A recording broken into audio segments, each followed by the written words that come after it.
Hello and welcome to today's show, Radiant Realization with Namrata.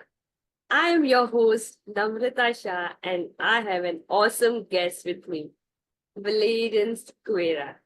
He is a founder of Awesome Husbands Hub and a love school.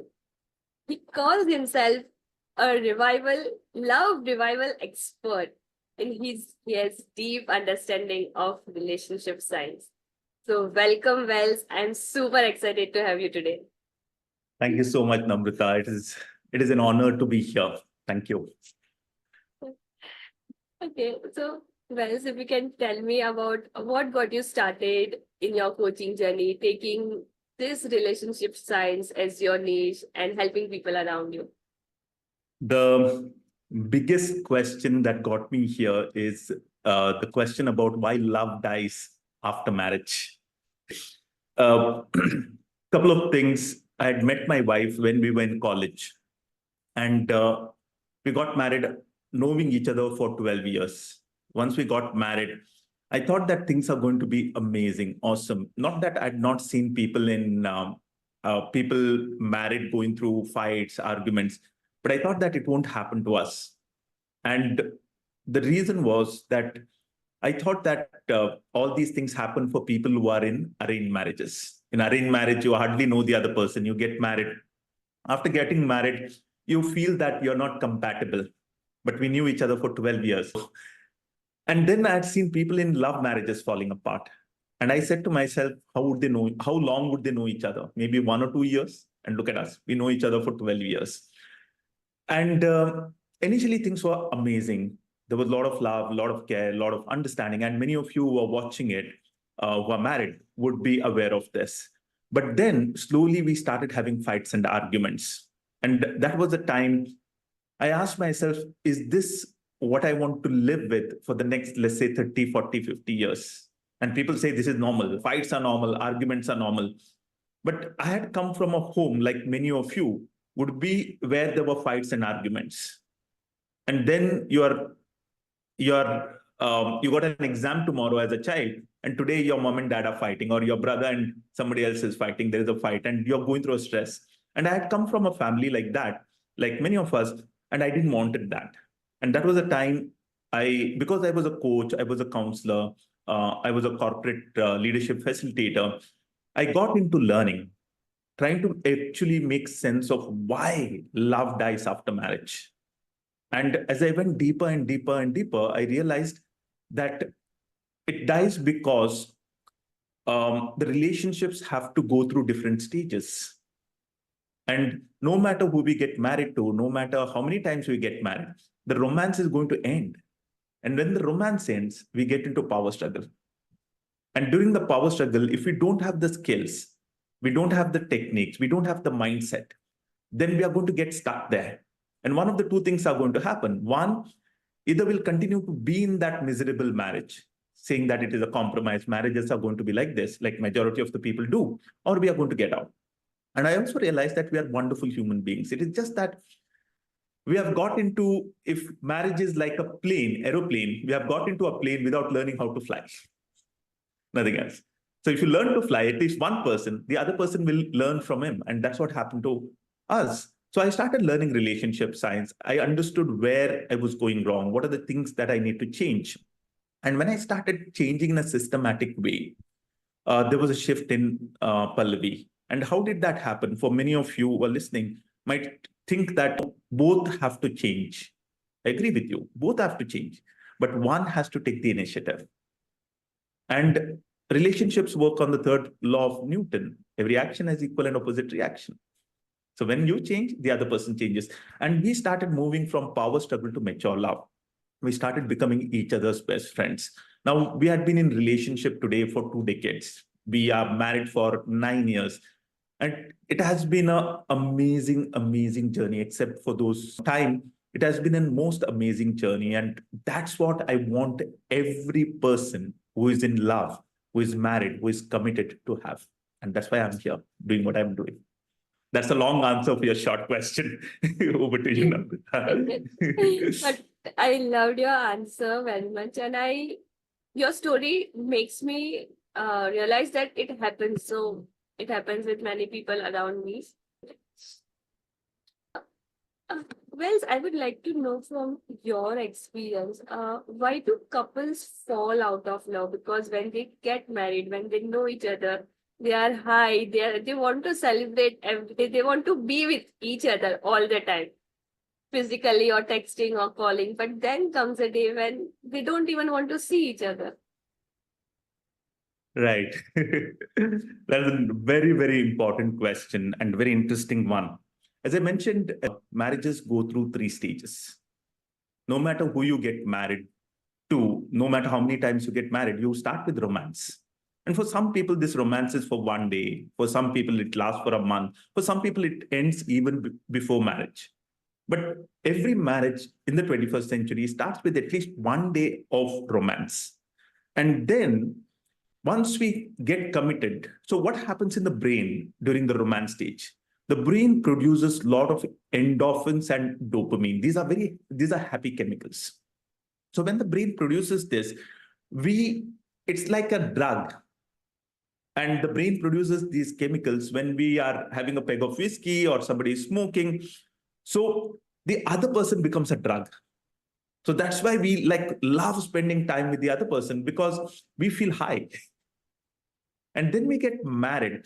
And then once the purpose of this releasing of the drug, that is, or the chemical endorphins and dopamine, from the perspective of nature, is that you meet.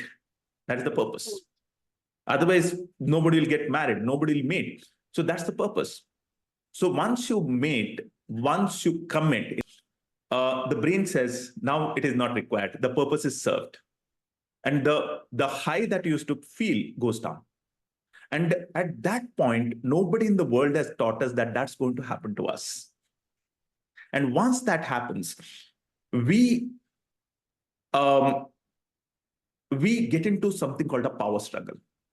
It starts with a simple thing. One person in the relationship gets hurt. And getting hurt means the person feels that I don't matter or the other person is not there for me. Like simple thing. You're waiting for your spouse. You're supposed to go out somewhere and your spouse is late. And you feel that I don't matter. Otherwise, you would have called me up or she would have called me up. And at that particular point, nobody has taught us how to handle that situation. So we get into something called a victim mindset. And that is, I'm doing so much for this relationship, but the other person doesn't care. And from that space, we start trying to fix the relationship. And when I try to fix the other person starts being defensive, starts fighting, and both of us get into a victim mindset. And we go round and round and round and round, thinking that I'm doing so much for this relationship. And the other person doesn't care. And that's where they say 7 out of 10 marriages never cross this stage. That's why all the jokes that we have about marriage are bad. The sayings we have are bad. Like, look at Shadi Barbadi. शादी का लड्डू जो खाएगा वो भी पछताएगा, जो नहीं खाएगा वो भी पछताएगा, because most people's experience is power struggle, and that's how things go wrong. There are no school, there is no college in the world which teaches us relationship science, so that we move from power struggle to mature love. That's what happens, Tamrita. Well, so today, when both the couples are working, both are independent, and if one of them loses their job, it causes financial constraint in marriage. Does this also impact the day-to-day, how they interact with each other in their marriage? This is an amazing question, because most people have this. When I work with people, one of the things they say is the problem happened during the COVID when I lost my job. The problem happened when my business went down. But I want you to look at this whole perspective and bust this myth with what I'm going to share next. Think that you don't have money. Let's say the couple who is listening to me, if you are a married person, imagine that you don't have money, and because of which you're fighting. I get that. Now imagine tomorrow, one of you win a lottery for, let's say, 5 crores. My question is, will you stop fighting, or will you stop fighting about money? And in most cases, You will stop fighting about money. You'll be fighting about something else. You'll be fighting about something else. And if you are not in connection, if you are not in mature love, you can fight about the toothpaste from where it has to be pressed. You can fight about the toilet seat, whether it should be up or whether it should be down. You don't need the big thing like money. That's the first thing to understand. The second thing is, if money was the problem that leads to crisis, then some of the billionaires shouldn't be divorced today. And we know some of the very popular billionaires. I don't want to mention their names. They shouldn't be divorced because they have a lot of money. So money is not an issue. The issue is we are not in sync. We are not in deep friendship. And to conclude answering this question, I'm going to share my personal experience.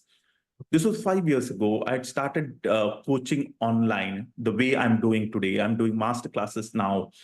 You can attend the master class, get into the program. And in the first 7 months, I went down.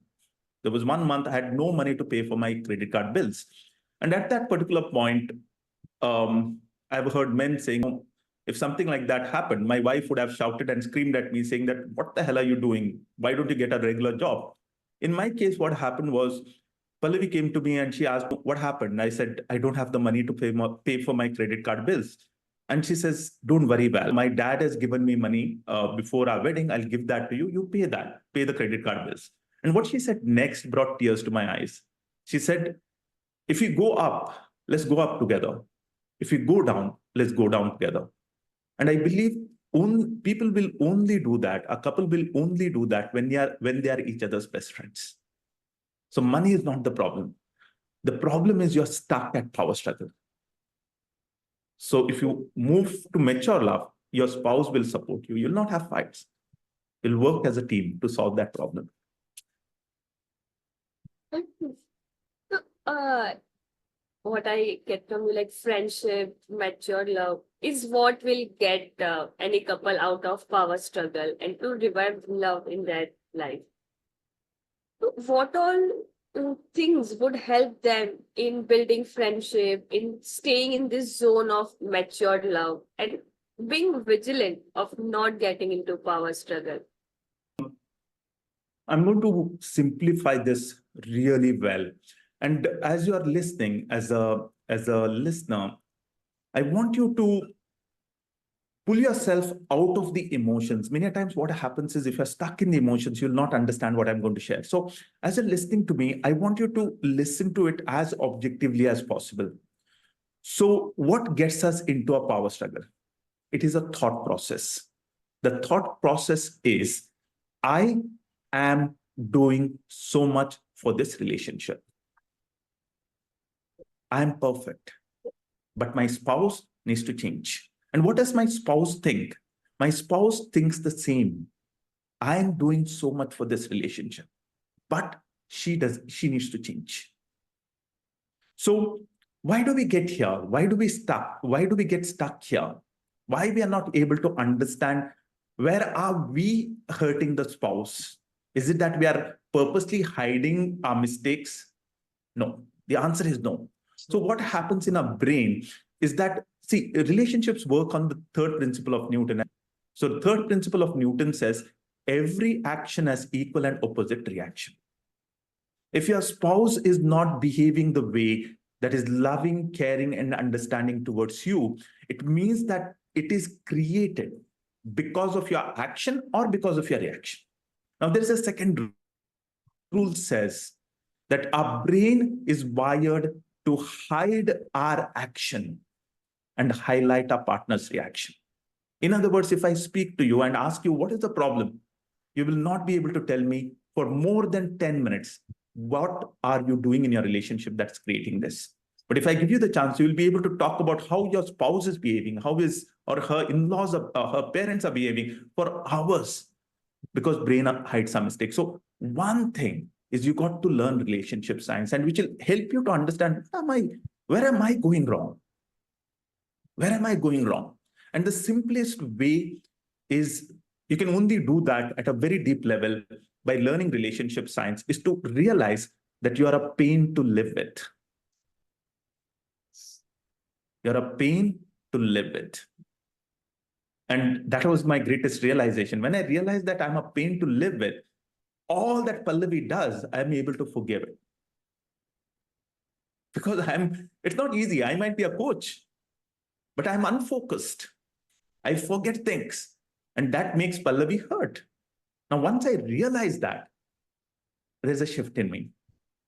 And I start looking at my spouse as an amazing person. And that's what takes us from power struggle to mature love. And from that space of realizing that what flows into the relationship is the 5 master behaviors. The first behavior that flows into your relationship, when you realize that my spouse is an amazing person, is appreciation. The second thing is gratitude. You start seeing that, wow, he or she is doing so much for this relationship. The third thing is request. Request. Because marriage is not a duty. And people who think that marriage is a duty, like my husband's supposed to work, my wife's supposed to cook, they have miserable marriages. So request. The next one is apology. Not because my spouse is wrong or not because I'm wrong. It's because my spouse is hurt by what I've done. And then go into the other side. So these are the things happen when we learn relationship science, move from power struggle to mature love. Over to you, Namrata. And in this journey of shifting from power struggle to love, what would be the role of shared goals and dreams? The shared goals and dreams come after you move into mature love or deep friendship. I mentioned that there are only 3 stages. Actually, there are 5. The next stage of this journey is co-creation. Once you become each other's best friends, then you co-create. But most people start co-creating even before. Like they buy a house even before they become each other's best friends. They have a child even before they become each other's best friends. Now they got additional stresses and they have not become a team. So the shared goals and dreams have no value when we are in power struggle. They have a lot of value when we are a team. So become a team and then work on shared goals and teams, like goals and dreams. Like in our community, we have people who have moved from power struggle to mature love. And now I'm working with them over a period of 1 year, helping them to create those shared goals and dreams and try to fulfill them. But you can't do that when they're in power struggle. Over to you. Well, what I've seen with my friends is they have a common hobby of traveling. But when it comes to deciding on destination, they are again poles apart. So whether this is shared goal or this is power struggle. It is power struggle. It is power struggle. Because what happens is if you are in mature love, there is nothing called a compromise. I'll share a beautiful analogy with all of you. In power struggle, people imagine that you and your spouse is playing football. All right. Now, in order for you to win, you have to hit the ball into the other person's goalpost. And for the other person to win, that person has to hit the ball into your goalpost. Now, when people are in power struggle, whether they're deciding about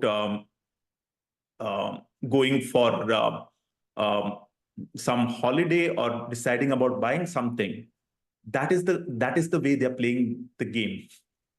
I need to win. I need to win. Now, this is how people behave in power struggle.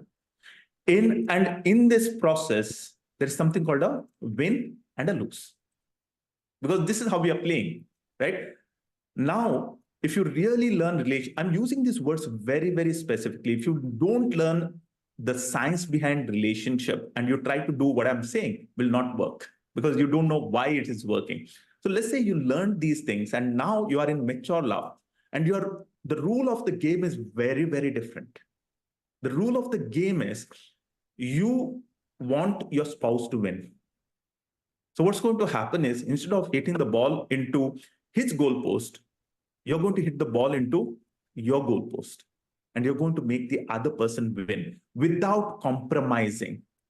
The mindset in your head is it's not about compromising, it's about making the other person win. The thought process is so important. If you're going to do it as a victim, it's not going to work. But you're going to do it as, I genuinely want this person to win. Now, what happens is you hit the ball into your own goalpost once, twice, thrice. Now the game becomes boring, right? So what does the other person do? The other person starts hitting the ball into his own goalpost. Now both of you are busy making the other person win. So you're not on win and lose, you're on win and win. And that's how people move, that's how people decide. That's how people decide. Now, somebody might tell me that as you're listening to me, you might tell me, but I've done all those things, but they have not worked. They have not worked for two reasons. One, you have not understood the other person, and you have done it based on what you think is the best thing. And most of the time, one of the biggest mistakes we make is we love the other person the way we want to be loved, not the way they want to be loved. And that's why they don't feel loved.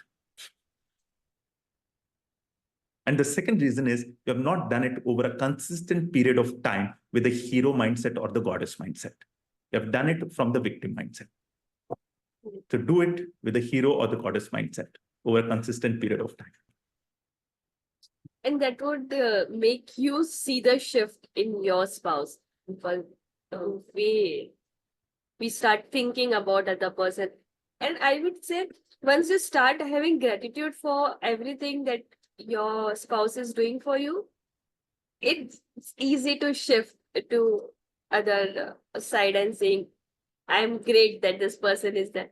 So in my previous podcast, I was talking to a guest, and her husband came and set up this camera. And that was the time I felt there's so much of small action that any individual can do to make other people happy. And after he set his camera and we started talking, her excitement also shifted. She was really conscious. And then he came, he just did one tilt on the camera, and then she was like, oh, wow, this is best. And probably this is very small action, and it might just go in the scheme of things that we do. And that is where I found that, oh, this is a gratitude point that should be noted. No, Or very true. I fully agree with you. It's the small things. It's the small things which make the big difference. Very true. I fully agree with you. These days, there are long working hours. Also, there is a lot of household chores responsibility. At the same time, we have our gadgets with us. In all of this scheme of things, how do we find time for our spouse? How do we find time, quality time? When we say like we don't have quality time, we don't talk, we just communicate as per the requirement of the day. But in that case, how to design a day in a way that your working hours are managed, your daily chores are managed, you have your me time. At the same time, you have spouse, you have time for yourself. It's interesting, before marriage, all these thoughts never come to the mind. We always make time for the other person.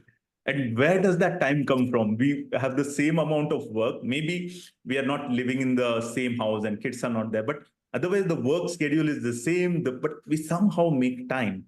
So there are two thoughts that I want to share with all of us here who are listening. The first thought is we make time with something or someone we enjoy being with. If the experience is great, we make time. So if I'm using my phone, I'm scrolling, I'm getting an amazing experience. That's why I'm spending hours with that phone, and I'm making time, right? In spite of having busy schedule, in spite of work, I'm making time with that phone because I'm having a great experience with the phone. Now, with my spouse, if I'm not having a great experience because we are stuck in power struggle, I'll find all the things in the world to fill that gap. Like, I want those of you who are listening to me, if you are in power struggle, I guarantee that you will do everything unconsciously to avoid your partner. You'll come home late, you will leave early, you will eat first or eat later. But if you are in love, if you are in mature love, you will figure it out.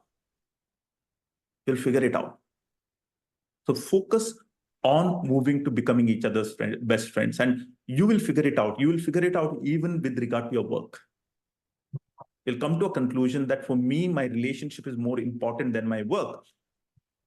And I want to add this, though I'm going a little off track, but I want to add this out here, is that if you want to have a lot of fun in life, a lot of enjoyment in life, put your marriage first, put your relationship first, and then your career. And even if you want to excel in your career, put your relationship first for two reasons. One reason is when you reach the top, would you like to have somebody to celebrate with?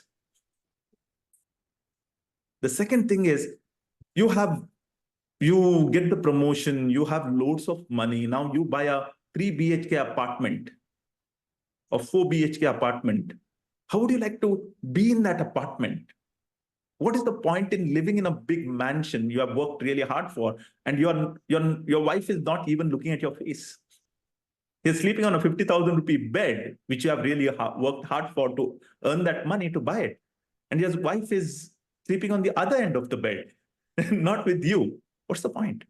So start focusing on your relationship. When you become a team, your spouse will support you in whatever you want to do. And I've experienced that. So it is not your busy schedule that comes in the way of you having a great relationship. It is your miserable marriage makes you to create that busy schedule. Yeah. This is like an eye-opener because it's always that work got criticized. Like even whether you read in news or anywhere, it's like work is criticized. Okay.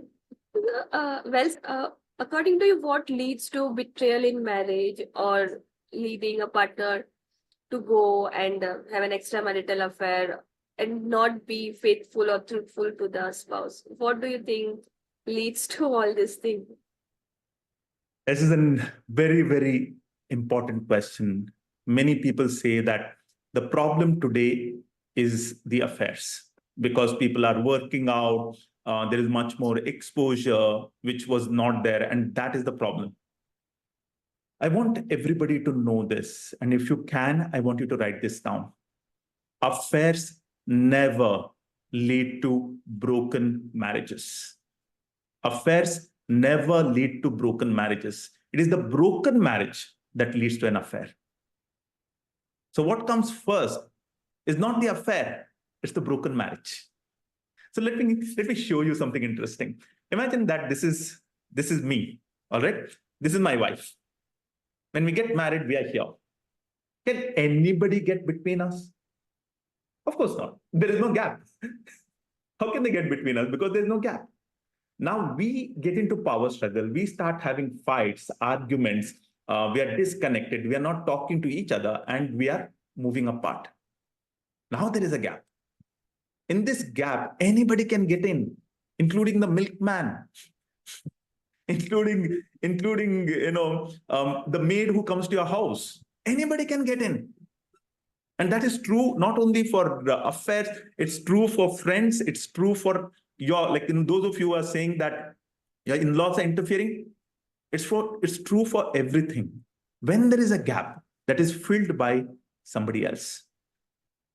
And most people, they focus on who that somebody else and try to get rid of that person. And in some cases, they do try to get rid of that person. I talk to men and they tell me that my wife was into an affair and I caught her red-handed. Now she told me that she's not going to talk to that person. She had deleted that number.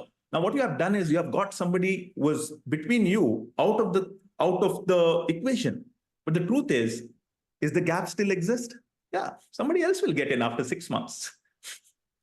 So don't focus on the person who gets between you and your spouse. Focus on the gap.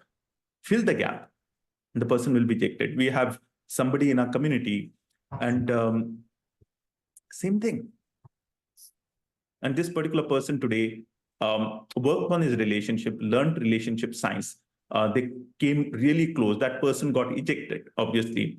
And today they have a second child. How did that happen? He just stopped focusing on the other person. He started focusing on himself.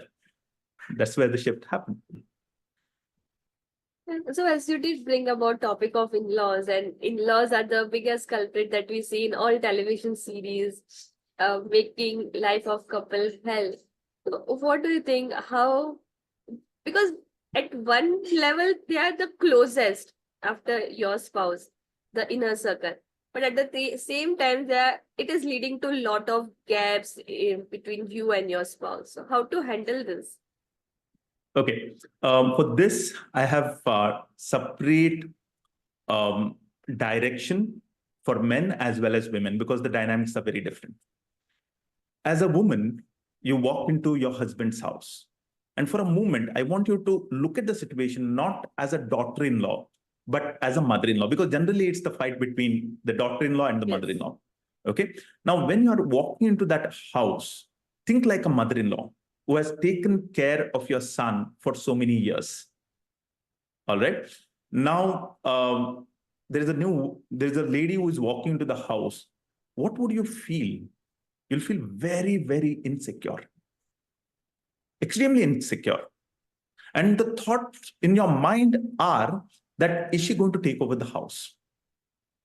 Is she going to put something into my son's ears and turn him against me? Now, you walk into the house as a daughter-in-law with all your fears, all your insecurities, all your doubts, and then you're hypersensitive to anything that your mother-in-law says. So you go into the kitchen and you're making tea, and your mother-in-law says, in our house, we don't put so much of milk. And your antennas go up, because for years, the women have suffered in the hands of their mother-in-law. So there is a baggage that a woman carries, not from her personal life, from everything that she has heard. So as soon as she feels this, she starts feeling over insecure.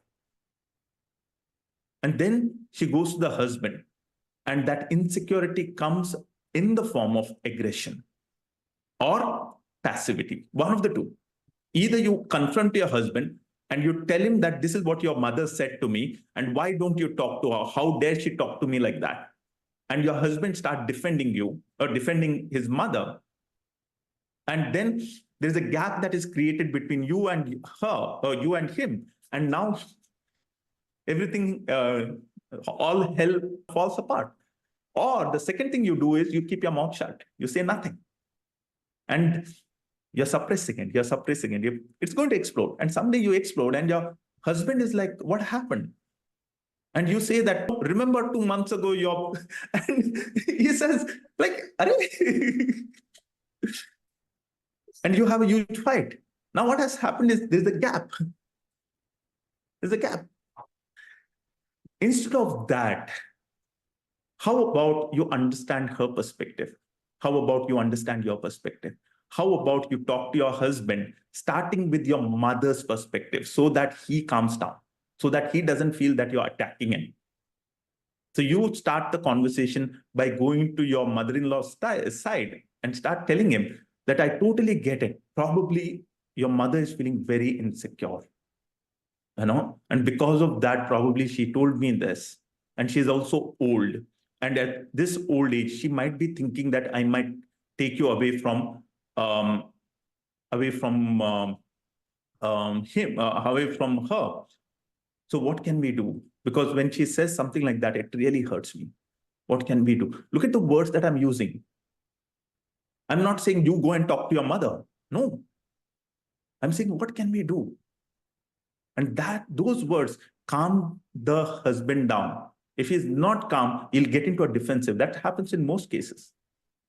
So when he calms down, he says, I don't know.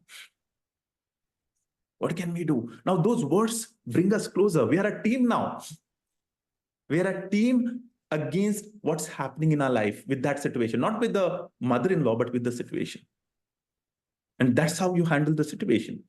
And this is for the woman. Now, let's come to the man's side. Men say that The problem in my marriage is my in-laws are interfering. They are telling my wife what to do. Now imagine this as a man. Imagine that you have a daughter, okay? Your daughter is married to somebody, and arranged marriage, love marriage doesn't matter. And she's married to somebody, and initially your daughter used to call you up and say, everything is fine, my husband is great, and all that.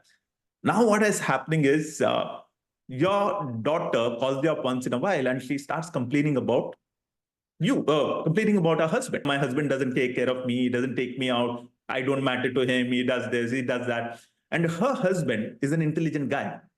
So he says to himself, I don't want to live in a marriage like this. I want to figure out why this is happening. So he goes to the net, look for a coach, he starts working on himself, and he starts moving from power struggle to mature love. Now every action has equal and opposite reaction. So his wife, your daughter also has moved from power struggle to mature love, and now they are having a great relationship.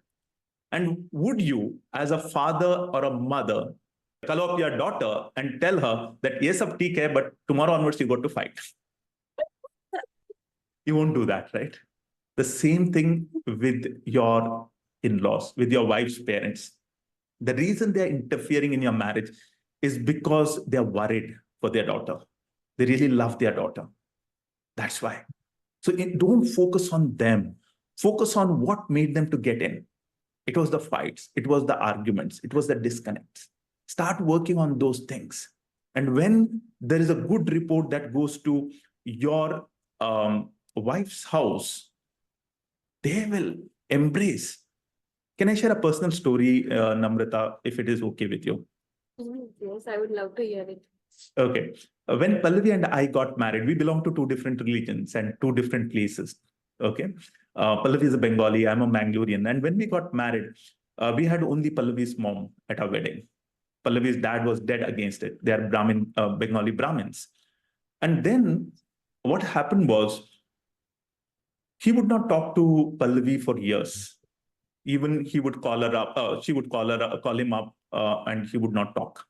And then 2 years ago, we lost Pallavi's mom. When we lost Pallavi's mom, Pallavi was in the native town, native place, and I was in Dehradun. She called me up, and I immediately left. And this is the first time I'm meeting him. And when I met him, he was in tears. I sat beside him. I consoled him. I thought that he would never allow me inside. Okay, but he did. And then he said, go and freshen up. The next day, we went out to the market. 2 days later, he gave me the ring that he received during his marriage. And this year, a few months ago, when we were in Pallavi's native place for 1 year, the Shraddh that we have, and when we were there, I overheard it from my Pallavi's relatives saying that her father was telling them that even if he had looked for a guy, he wouldn't have found a guy like me to get married to his daughter. I don't belong to the same religion, same place. So what happened? What happened was, for the last so many years, he's seeing that his daughter is growing after she has got married to me. She's progressing in her life. I'm supporting her. And that's what I'm talking about.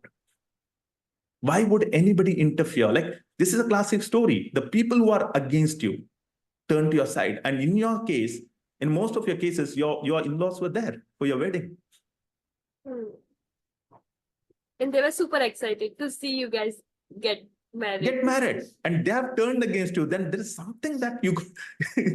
that's power struggle. While people would want to stay in this mature love zone, but maybe day-to-day challenges would put them in power struggle and all. So on a regular basis, how do they shift from power struggle to mature love? Like, how do they communicate? What should they be mindful of while they are speaking? What should they take into consideration consciously about the mindset that person is having at that moment in time? It would help them to navigate from power struggle to mature love. Yeah. The word that I want all of us who are listening to remember is the word awareness. None of us are perfect. But between what I say and think, if I can create a pause, something amazing happens. So let's say my spouse comes late. Of course, I feel like a victim. I don't matter to this relationship. Now, if I talk without pausing, I'll say things that is going to hurt because our emotions go high when we feel hurt. That's called energy in motion. So the most important thing is pause. Disconnects are part of marriage, but disconnects don't have to escalate into a fight. Because in a fight, we say things that are remembered for the rest of our time. So the first thing is to pause. The second thing is to reflect. Reflect from the other person's perspective, saying that why is he right? Because most of us in our relationships, this is how a relationship is. No matter what happens, this is how it looks. From my side, I'm right. From the other person's side, he or she is right. So the most important thing is to do is in every situation, how can I go to the other side and look at it as why is he right? Why is she right? And then come back and have a conversation proving that the other person is right. You are right. But at the same time, this is how I felt. I just want you to know. Now, what happens in this is every action is equal and opposite reaction. So when I'm doing that consistently, that the word is consistently, what happens is my spouse comes to my side and starts saying, no, I should have called you up. I'm sorry. So this is the first thing. The second thing is become aware of the small things that my spouse is concerned about. The small things could be that when I'm coming out of the bathroom, my spouse doesn't like water on the floor, the wet towel on the bed, the cup on the teapot. Like my spouse doesn't like it. So when I do these things, I'm telling my spouse that you matter to me. It's not about the cup. It's not about the towel. It's about, do I matter? As a woman, this is for men especially. As a woman, are you treating your husband like a hero or are you treating your husband like a villain? Are you looking at the positive things that he's doing, the effort that he's taking, or are you looking at those tiny things that he's not doing? It's the small things. Can you tell your husband that, good, thank God you were there. I couldn't open this pressure cooker and good, you opened it for me. It's as simple as that. So this is one more. The third thing is appreciation, gratitude for the smallest things that are happening. Because one of the things that John Gottman, who is an expert on relationships, he analyzed and he realized that there are certain behaviors that people in miserable marriages do, and there are certain behaviors people in amazing marriages do.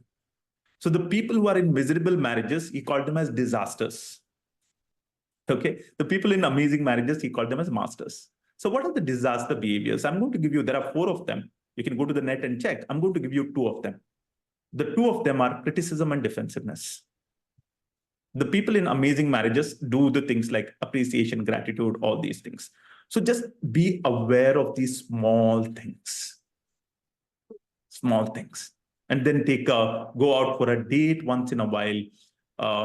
One of the things Pallavi and I have started, and beautiful, it takes 5 minutes before you go to bed. Like we have started with singing Gayatri Mantra. We are in bed. We sing Gayatri Mantra for 5 times. And then we share 3 things. The first thing we share is what are we grateful for during the day? The second thing we share is what was my greatest win today? What went really well in my life? And the third thing we share is what's the plan for tomorrow? How long does it take? Just 5 minutes before you go to bed. So you might not have the time the whole day, but can you spare 5 minutes in the evening when you are in bed just before going to sleep? Creates a huge impact. Yeah. While couple is building the bond that they have with them, it so happens with the arrival of baby, both would have different expectations. Like my baby should be treated this way. Their parenting styles are different. The in-laws are giving both of them different guidance on how to raise baby. And in all this scenario, the difference in parenting style would also impact their day-to-day relationship with each other. So how do they handle such situations? Right. Now, if you want to, there's a couple of things I would like all of us to learn is that when we get married, and then I'll come to the question. Let me explain this. When we get married, we can marry somebody from our own caste, own religion, own place. And we think that if we can have the same stuff, we are going to be compatible. But the irony is, nature will always choose somebody different from you with regard to your personality type. I have worked with hundreds of people and I have not found, I teach something called Enneagram, Enneagram. It's a personality profiling system. And I teach that, and then I have a one-to-one with them. And I have not found anybody with the same personality type. Never. And why? For two reasons. And this is all connected with nature. The first reason is and it is true even if hundreds of years ago, when our grandmother and grandmother, great grandmother and grandfather married, even if didn't even look at each other, somehow their personality type was different. And why? For two reasons. One is when we move into mature love stage, we pick up the positive qualities of the other person. And the other person picks up the positive qualities from us. And we sort of move towards wholeness. So for us, Pallavi is somebody who is direct. I'm very docile. I'll think, okay, log kya sochenge? What will that person think? But today, I can call a spade a spade. Where did I learn it from? From Pallavi, unconsciously. And she was somebody who was direct and she has mellowed down a lot. Where did she learn it from? From me. The second reason, and this is where I'm going to answer your question, we get married to somebody who is different from us with regard to personality type because the child needs the qualities of both personality types. If you are somebody who is strict and the other person, for him, freedom is very important, the child needs both. Child needs to fly and child needs to be held back. It's like a kite. Now, when you don't understand each other's personality type, what you're going to do is you are going to say, this is the only way to train a child. Of course, strict, like I'm just using an example. You can use a different example. You got to keep the child strict. Somebody says, no, freedom dena chahiye. And we are fighting in front of the child. But when we understand each other's personality type, what we do is we use both of our strengths to bring out the best in the child. So the parenting style comes from our personality type. So first, understand your personality type and your strengths as a parent. Understand your spouse's personality type and his strength as a parent, and then work as a team. So that the child, in front of the child, you don't appear to be two different nations like India and Pakistan. And he's like getting a benefit out of it. You work as a team. And you give the best to the child. So last night I was talking to one of my friend and she brought in this.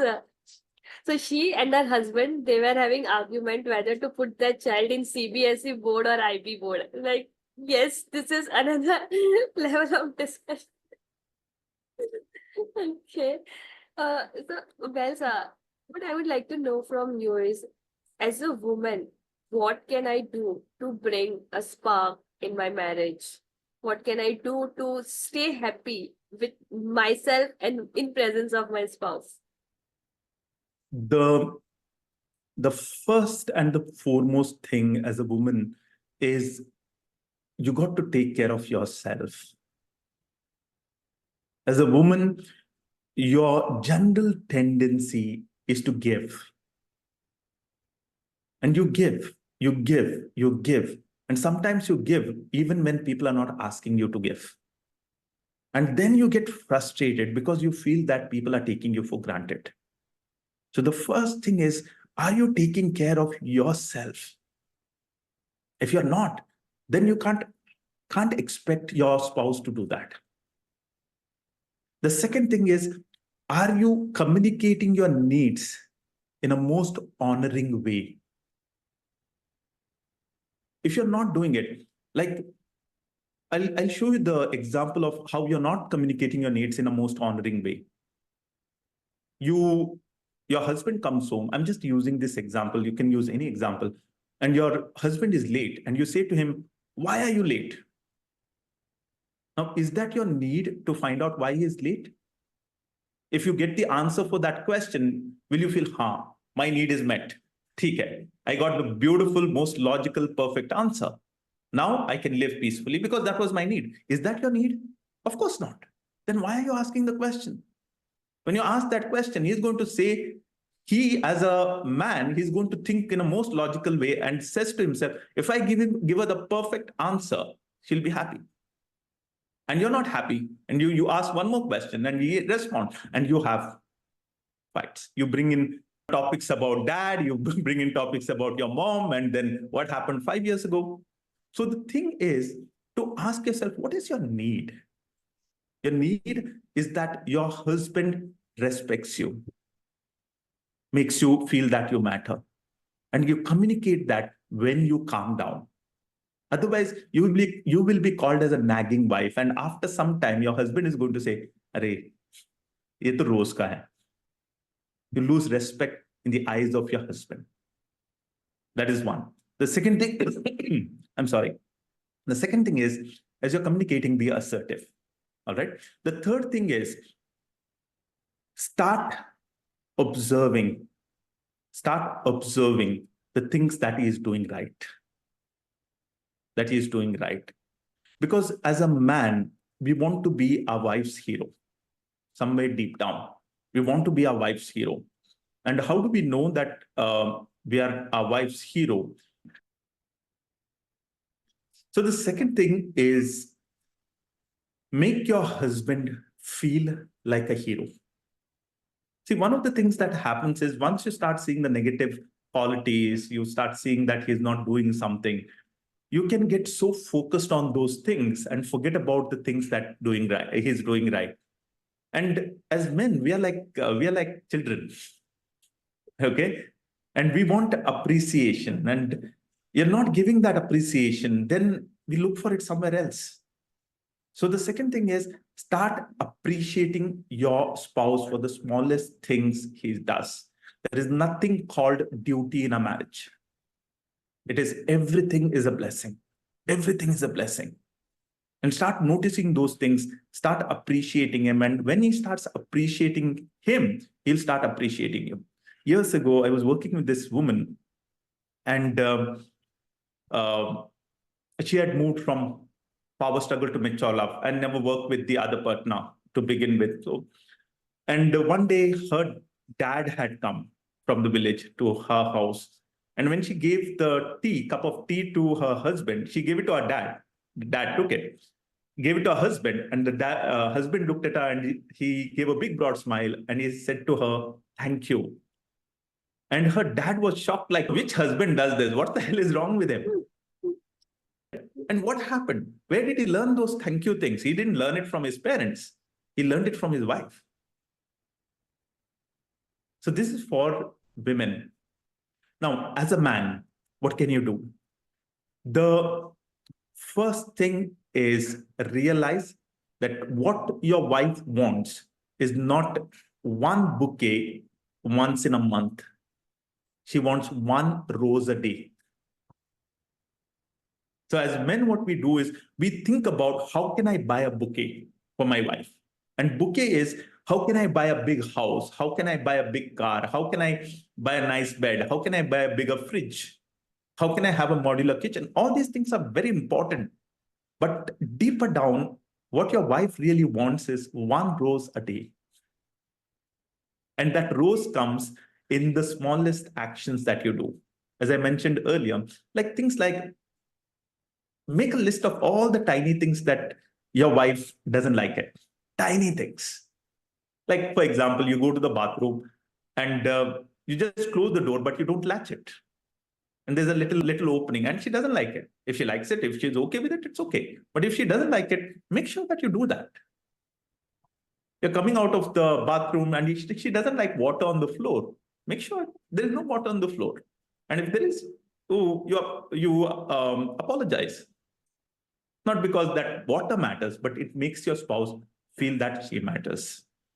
And the third thing is, if you really want to succeed in life, and when I say success, it's not only career-wise. Because today I meet men who are married for 25 years. They are at the top of their career. Top of their career. But their wife is not with them. Their children are not with them. They're living all alone by themselves. And if they want to, I remember one man saying this to me years ago. He said, when I married my wife, I had nothing. I was living in a rented house, but I had my wife and children. Today, I have 3 houses. In fact, one is a farmhouse, exotic house. But when I come home in the evening, I have nobody. So put your family first. And when you do that, your wife will put your career first. That's for men. Over to you, Namrata. Well, so I would say you have so much of wisdom in each word that you said. There are so many statements that I loved it. But one thing which it really touched my heart was that put your marriage first, put your relationship first. Everything else will flow to it. And I think a lot of people, including me, we brought up with a mindset that money comes first. Like if you have money, other things, life issues would get sorted. But it's not that way. Other things are sorted, then the money would bring in the joy that you want to have in your life. Well, I would say the deep study that you've done on relationship science, it's just coming out in each word that you say. And I would say there's lot and lot of learnings that I derived from you today. And definitely the people who are going to come to this channel and watch, they would enjoy. I wish you a lot of success in your journey as a coach, because I got this impression this is going to make people's life much more easier, happier, and smoother. Thank you so much, Namrata. It was an honor to be here. It was an honor um, to share what has impacted my life, influenced our life, has helped us through the thick and thin of everyday struggles, which has helped us to become each other's best friends. And it was an honor. And thank you so much for this opportunity to be here to share whatever I could with everybody here. Thank you so much. May God bless you. May God bless this amazing channel. May you be a medium of inspiration, love, and amazing, amazing work that you're doing. Thank you so much. Thanks, Raj. Thanks for all your kind words. And my pleasure to have you today. Thank you.